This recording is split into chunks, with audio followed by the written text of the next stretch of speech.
2014 physics Nobel prize കിട്ടിയത് efficient ആയിട്ടുള്ള blue LED ഇൻവെൻഷനാണ്. പക്ഷേ എന്തുകൊണ്ട് ഇത് വേറെ കളർ LEDകൾക്ക് കൊടുത്തില്ല? റെഡ്, ഓറഞ്ച്, ഗ്രീൻ LEDs വളരെ കാലം മുന്നേ തന്നെ എഫിഷ്യൻ്റ് ആയിട്ട് മാനുഫാക്ചർ ചെയ്യാൻ നമുക്ക് കഴിഞ്ഞിരുന്നു. എന്നാൽ ബ്ലൂ LEDൻ്റെ കാര്യം വന്നപ്പോൾ അത് അങ്ങനെ ആയിരുന്നില്ല. ഗാലിയം നൈട്രൈഡ് ആണ് ബ്ലൂ LEDക്ക് വേണ്ട മെയിൻ കോമ്പണൻറ്റ്. പക്ഷേ ഇത് വളരെ പ്യുവറും സ്റ്റേബിളുമായിട്ട് മാനുഫാക്ചറിങ് ചെയ്യാൻ ബുദ്ധിമുട്ടായിരുന്നു.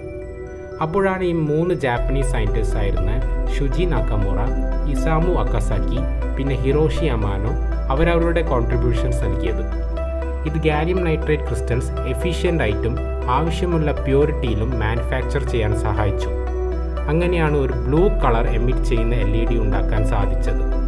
പക്ഷേ എന്തുകൊണ്ട് ഇത് സെൻസേഷണലായി? നമുക്കറിയാം, വൈറ്റ് ലൈറ്റ് ക്രിയേറ്റ് ചെയ്യാൻ red, blue and green colours നമുക്ക് ആവശ്യമുണ്ട്.